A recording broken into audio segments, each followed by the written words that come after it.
What up, what up? It's your boy P. Camp here to kick it with you about an unfortunate topic. I'm pretty sure y'all already know the Kenosha shootings. My man Jacob Blake. And just the overall continuous going outrage that we keep having to sit here and watch on our phones, televisions, and tablets. But here we go, man.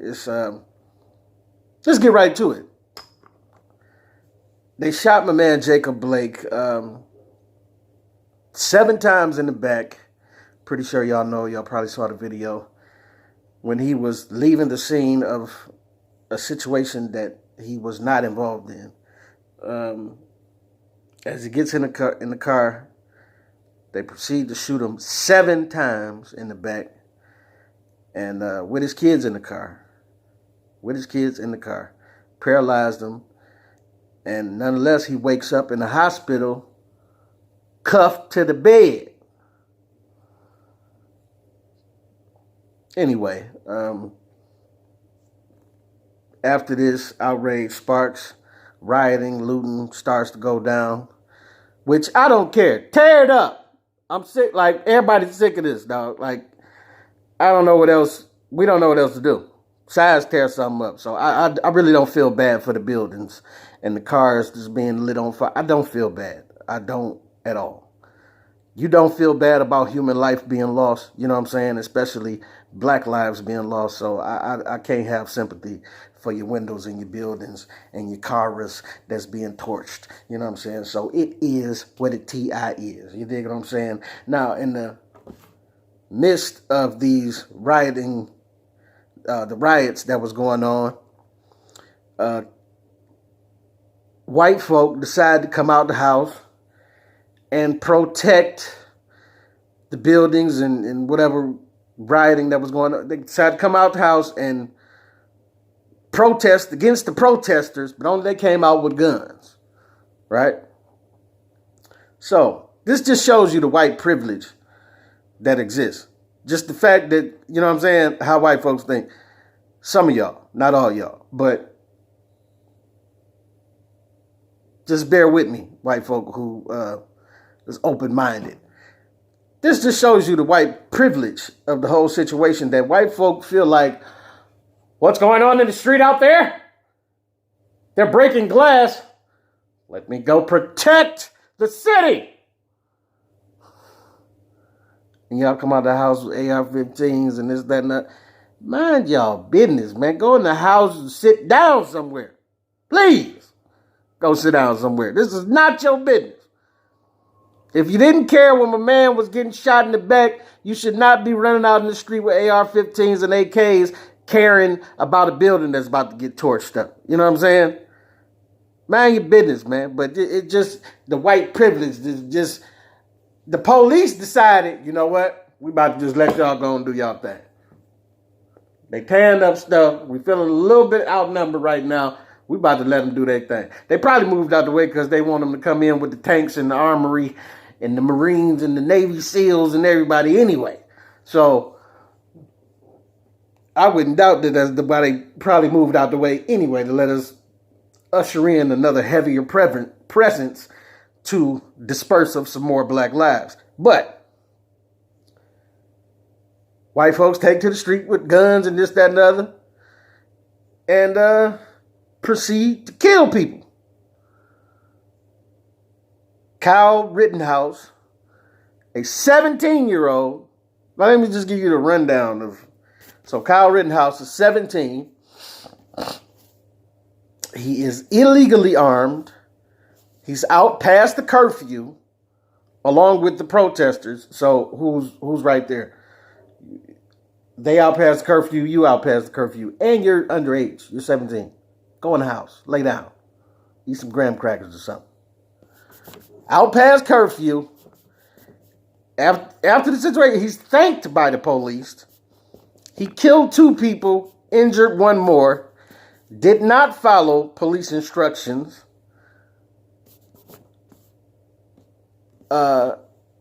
Was not shot by police after the whole ordeal. He was seen going to the police trying to surrender with the gun on him and everything. They ignored him and let him go about his way.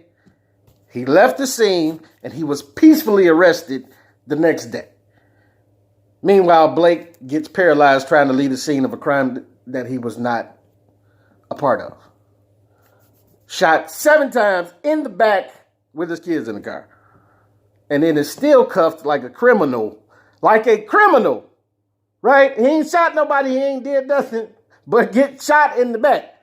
But wakes up paralyzed. Happy to be alive. But still like, why they shoot me so many times? And then I'm cuffed to the bed.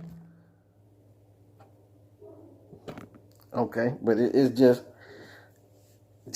I don't know what to say. And this ain't the only video, man. I've seen countless videos between George Floyd and this one.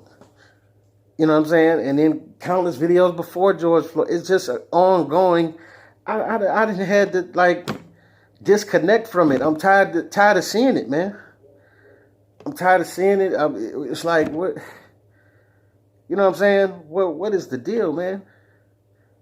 The NBA didn't stop the playoffs because of this.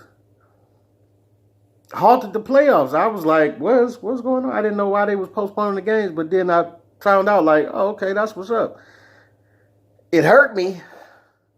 Hurt me because we all been itching for some sports. You know what I'm saying? We all been itching to see LeBron dunk on somebody and he postponed it. It hurt me, but I was happy at the same time because I'm like, yo, this what's up. This makes a statement. This makes a huge statement. And for all the teams to join in like this, you know what I'm saying? And have games be postponed until we figure something out. I really respect what the fellas is doing, you know what I'm saying, at this time for the movement. Because this just ain't getting it, man. Like all the Black Lives Matter, you know, I hate to say it, but white folk move strategically. These corporations and all of that. And see, the NBA, they embraced it, which I love. Black Lives Matter, and they got people with stuff on their jerseys and this, that, and the other. And, you know, you see, when you embrace the movement or give the people, even the Black Lives Matter movement is not a full black movement. It started as, you know, look up the people who created it. It's not but I digress. We ain't gonna go into that, but I'm with the movement. But it's like once you give the people a little bit, you can control the movement. And I felt like that was what was happening. The movement was being controlled. All right, let them kneel, let them hold hands, let them stand or sit down for the anthem, let them put stuff on their jerseys, whatever, and it'll be pacified and we could get back to life as usual. But we're not getting to the root of the problem because we've been gifted a small win of being able to put stuff on our jerseys, which is why I respect the fellas so much for sitting this one out and deciding to shut it down, because how else do you get stuff done to change the system? You got to start to change the system. You got to start to change laws. You got to start to exchange money with each other. You got to build something. We got to build our own black communities and economic network with each other to exchange and do business with each other so that they can see the power of our spending. It's always a thing to go back to. Our spending holds so much power. We spend the most and own the least. And until we start spending money within ourselves and keeping our dollars circulating within ourselves and helping our businesses grow amongst ourselves, then they will never really feel the hit. I mean, of course, a business can get burnt. It can get windows busted, but they got insurance for that. They can rebuild easily. You know, it's not going to kill their business. Most of the businesses that are being burnt up, you know what I'm saying? It's not going, and when stuff is repaired and we back to doing business as usual, we're going to be right back to like everything has changed. But really the system is the same. And the laws are the same. So really what has changed? Nothing. I really strongly advise y'all to go check out Dick Gregory. He did an interview where he was talking about the way to stop police brutality. And it was so simple. It's just like, look, I mean, you can't do nothing without insurance, right? You can't drive without insurance, right? He said, why do soldiers show up at meetings at 5:30 in the morning? Because there's consequences if they don't. You know? How many times have you been driving, speeding or whatever, but you stop at that stop sign, or you see the police, you put on that seatbelt, you slow down when you get to certain, you know what I'm saying? You're looking out, let me drive right. But why do you do that? Because you know you break the law, you get tickets, you get points, your insurance rate goes up, you got to pay more. You understand what I'm saying? So you slow it down and act accordingly just to keep from having to incur penalties. But since the law is not set up to give out penalties to these officers, then we have to change that. Why not cops have insurance is what he said. He say, skip making you trying to love me, because I know you never will. But let me make you be careful about the ones you do love. And he said something, man, I hope I say it right. He said, do you hate me more than you love your children? You understand what I'm saying? Do you hate me more than you love feeding your family? He said he want to make you not love me, but be careful about the ones that you do love. And it ain't no better way to put that. If they had insurance, if each officer was forced to have insurance, or the department had to pay insurance on these officers or whatever, however you want to do it. If they got to pay it, if the department got to pay it, if it got to be a copay or whatever, but everybody got insurance. And the more reckless activity that you do, one time, or it goes up. One time, payment goes up. Third time, payment goes up. After a while, it's just going to be economics. The department is going to say, hey, you have to be careful on your third or fourth strike, or you got to go, because we simply can't pay for you to be here and continue this type of behavior. No matter who you do it to. Black folk, Latino folk, white folk, but it's normally black folk. But it's just doing that sets in motion a thing that says, hey, you going to have to abide by this, because I can't pay for you to be here if you don't. These unions that keep protecting, I'm so tired of cops getting on and saying, oh, every cop ain't bad. Yeah, we know that. We're intelligent people. We're not stupid. We know that we're not speaking in absolutes when we say police brutality is running rampant. We know there's some good cops out there.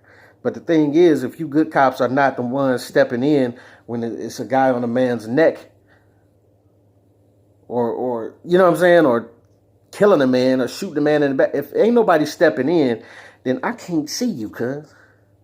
Where are you when we need you? And at least if you're not going to be there to act on there needs to be a law that says you're responsible when your partner goes overboard and you don't step in. They hold me responsible if something happened in my house, don't they?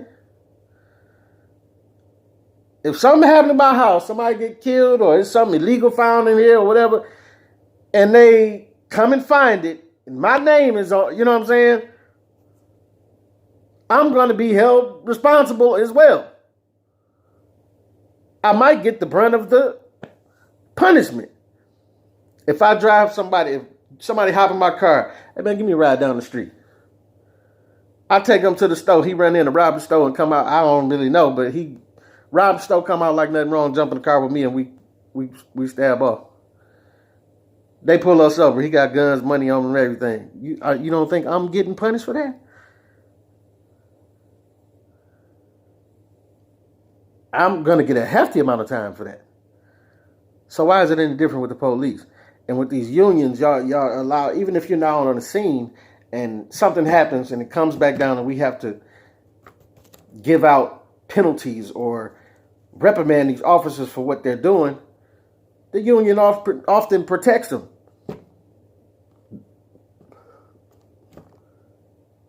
And they just get away with it. No charges, we'll lay you off for a little while. Even if you fire them, come on, man. Being fired for a crime as egregious as that, that's ridiculous. If I accidentally hit someone with a car right now, or if I accidentally shoot somebody as a citizen, I'm going to do time for that. Like, heavy time, somebody dies for that. But when the officers do it, it's like, it's part of the job. No, it is not. It is not. And they should be looking at facing hefty time for that. But unless we change, like I say, what Dick Gregory said is a beautiful way of following things. Dissolving this stupid union or reforming the union is a better way to go. You know what I'm saying? It's just ridiculous, man. And we have to start to know what we want. Also, the rioting and the looting is all good. Do whatever you got to do to make whatever happen. But y'all are out of line trying to let white folks run out here and kill people, and there's no there's no repercussions for that. You know what I'm saying? It's out of line. But if we don't start to change the laws, then we ain't changing nothing. If we don't start to spend money with each other and do business with each other and create black business, we not doing enough.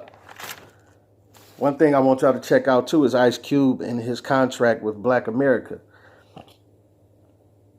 And I'm sad that is this close to the elections and more politicians aren't talking about it. But we as black folks, we got to get into this. Right now, he got 13 points on the contract with Black America of things that we need to be asking for. And us as black folks, we need to do that because a lot of times we outraged and we mad and we tearing stuff up. But if somebody asked you on the spot, well, what do you want? You probably couldn't name 5 things politically that you would want to move and set into action. So we really need to stop and think about that also.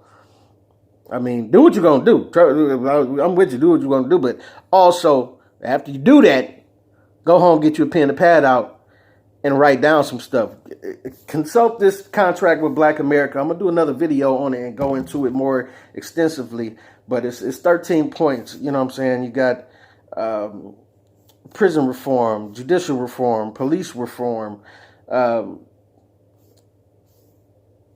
black lending reform, bill that guarantees black opportunities and representation. It's a lot of stuff in here, a lot of great stuff that Ice Cube put in here. And we need to circulate it with great minds that can add to the contract or give points that we can add or subtract stuff that is more needed or less needed.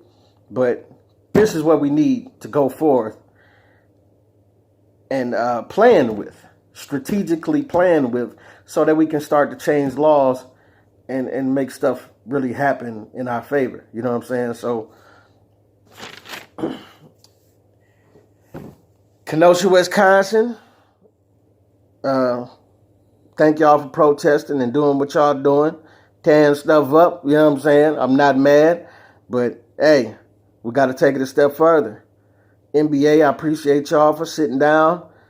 We gonna miss it, but I appreciate y'all for sitting down and in a sense standing up for our community, and we gonna make it happen, man. Dick Gregory, I appreciate you and your absence, and we miss you so much because in times like this, like, oh my God, you are so needed to speak the way you were speaking, and when you watch the interview that you did, you're gonna love the way he put it. You know what I'm saying? But it's just, we need that.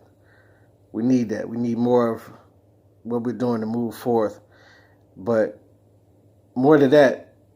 We need more than just sharing videos and this, that, and other. More than just what I'm doing, just sitting here talking and this, that, and other.